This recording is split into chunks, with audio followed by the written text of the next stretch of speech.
Hi kids, it's Mrs. Runs here with Objective 72. We are going to practice rewriting equations in slope-intercept form so that we can graph them, because honestly, oftentimes when you are given an equation to graph, it's not going to be in slope-intercept form. So this is a really valuable lesson for you to learn so that you can work with more complicated equations moving forward. Just a little disclaimer though before we get started. This is just the high points of a typical lesson. This is not the best lesson in the world. This is the most complete lesson. This is not the most complete lesson. This is just something for you to pick up the high points, get a refresher, maybe get some help if you were absent or maybe mentally drifting a little bit or having a hard time keeping up or need some homework help. So without any other hindrances here, let's go ahead and get started. So if an equation isn't already in slope-intercept form, y equals mx plus b, we have to rewrite it so that the equation follows the order of y equals mx plus b. And when I say y equals mx plus b, I mean literally y by itself, singular, on the left, equals, and then the x's, and then your constant or your naked number is what we use as slang in math class. So we are going to start with the simple examples, and we're going to continue to build on them.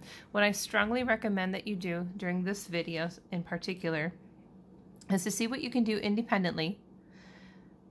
Pause the video, see what you can do independently, and then restart the video until you get some traction and some confidence, and then see what you can do independently again. So I'm just going to go through these examples through your notes as if you are pausing and working and watching and maybe rewatching as appropriate moving forward. So that's kind of just the attitude I'm taking moving through this, and hopefully that will work for you at home.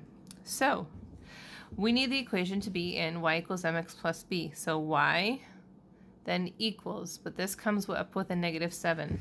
So we need to move, not -7, I'm so sorry, -x. So we need to move this -x by inverse operations. And the opposite of a -x is a positive x.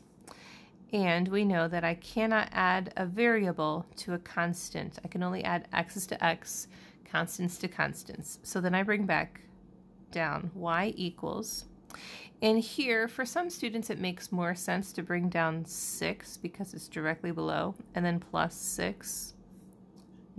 I'm so sorry, maybe I have no business recording this one if I keep squirreling my words around. But for some students it makes more sense to bring down x and then 6, knowing that that is the order that the equation is eventually going to have to be in. You do what works for you. And so now I have the equation in slope-intercept form. Y equals, and now the x's, and then the constant. The 6 tells me where my intercept should be.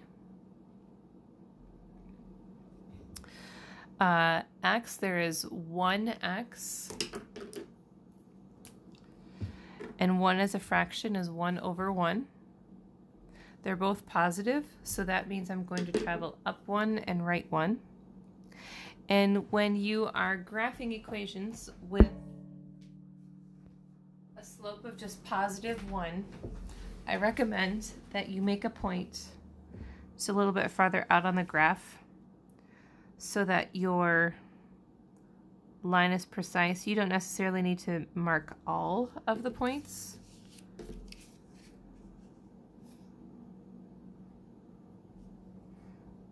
And there we go. Easy as that. Okay.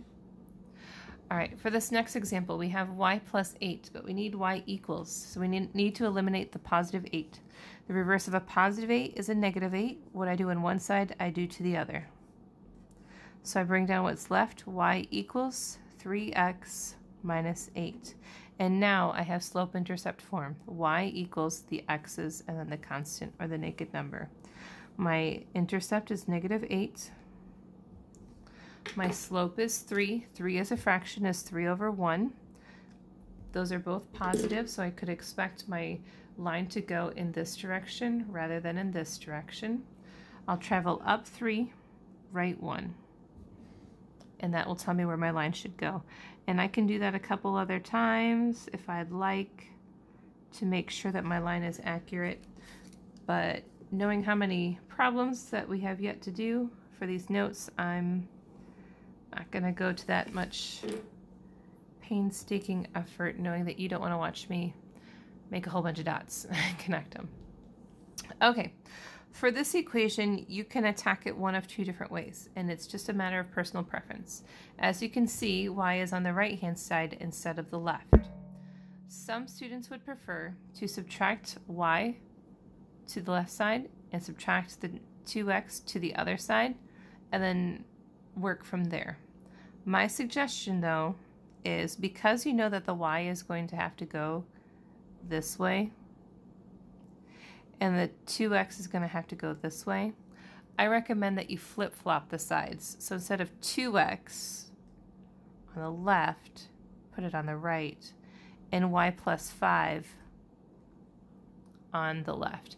Now if you do that, just make sure that you flip everything. You can't just flip 2x and y. You have to flip 2x with the y plus 5. And so now I have y, don't quite have the equals. The opposite of a positive 5 is a negative 5. What I do on one side, I do to the other. Y equals 2x minus 5. Negative 5 is my intercept. My slope is 2. 2 as a fraction is 2 over 1. This is positive, so I'm going to travel up to right 1. Connect the points from one side of the coordinate plane to the other using a straight edge. And there we have it. Okay, now we're going to get into equations that are slightly more complex.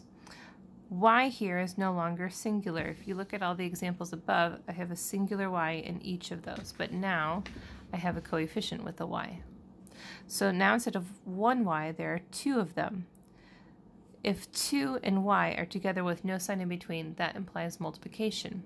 And to isolate the variable, we're going to use inverse operations again. So the reverse of multiplication is division. And I can do that to get y by itself, as long as if I divide on this side, I divide everything on the other side by 2. That does not mean just divide 4x by 2. That means divide everything by 2. Now, some students like to write one big line over 2 so that they remember, and then they'll remember to do 4x over 2 is 2x, and then negative 6 over 2 is negative 3. But other students need that visual where they would write each piece over 2, and I'll demonstrate that in the next equation so you know what I mean. But now we have this one rewritten. Our intercept is negative 3, slope is 2, 2 as a fraction is 2 over 1. Again, that's positive. I have a lot of positive slopes for these notes apparently. Connect the points using a straight edge from one side of the coordinate plane to the other. And there we go. Okay, so let me show you what I was talking about and showing division here. I need y by itself, but right now, this is very messy, right? Eventually, I'm going to have to divide by 3 to isolate the y. But it is more efficient for us to first move this positive 9 over here. So it's best to get the terms, or the chunks we call it, in the correct order first, and then isolate y, get it by itself. So now I have y's equal x's and then the constants. Now I can divide by 3. So what I meant before is instead of doing one long line over 3, you can do over 3 over 3, if that helps you for every term. So y equals 4x, negative 9 over 3 is negative 3. And intercept is here. 4 as a fraction is 4 over 1, positive slope again, up 4, right 1. If you have forgotten how to graph a line in slope-intercept form, need a refresher. If you're not sure where I'm getting these points, feel free to go back to 71 notes and you'll get a more thorough example there. Okay, so this is similar to the question right above it. You could either flip-flop the sides, see like what we did up here, Or you can subtract over the y, subtract over the x's, and deal with it that way. So since at the top we just flip-flop the signs, not the signs, the sides, this time I'm going to show you how you can solve this by bringing the y's to the left and the x's to the right. Right? So what I mean by that is the y's need to come to the left. Opposite of a positive y is a negative y. What I do on one side, I do to the other. I can't subtract 5y from 15x's. Those are different things. It's like working with, nickels and quarters. They have a different value. Y's, now x's need to move over. Opposite of a positive 15x is a negative 15x. What I do to one side, I do to the other. Now here, again, some students would prefer to write 20 minus 15x and then flip it to do negative 15x plus 20. Or you can just skip to this step here, doing the x's first and then the constants. Now is when we can isolate y. It's being multiplied with a negative 5. The opposite of multiplication is division. What I do on one side, I do to the whole other side. So y equals a negative over a negative is a positive. 15 over 5 is 3x's. Positive over a negative is a negative. 20 over 5 is 4. That was a lot of work in my mind. That's a little bit more labor intensive than just flipping the signs. But if that's what makes sense to you, then do that. And don't worry about how much work it is. Just do what makes sense to you. Shortcuts will come as you get additional practice. And they're not worth anything if you don't understand what you're doing. Cool. All right. So, woo. Halfway there, kids. We got it. All right, so we're on the back, and I'm going to zoom out a little bit because these get a little bit bigger, and I would like for you to see the whole thing at once. Remember that you can always zoom in, too, if you can't really see what's going on. So for this, I have the y's and the equals and the x's and the constants. But the problem is when I divide by 3 to isolate the y, 3 does not go into 5 evenly. So what do I do there? Now I understand 3 goes into 5 one time with 2 remainders over 3, or 1 2/3. But remember that the purpose of this number with x is that it is your slope. It's going to tell you how many places you're going to travel vertical over horizontal to place the next point for your line. So hold on a second, I need to pause this. I'm distracted. My cat is stuck. 1 second.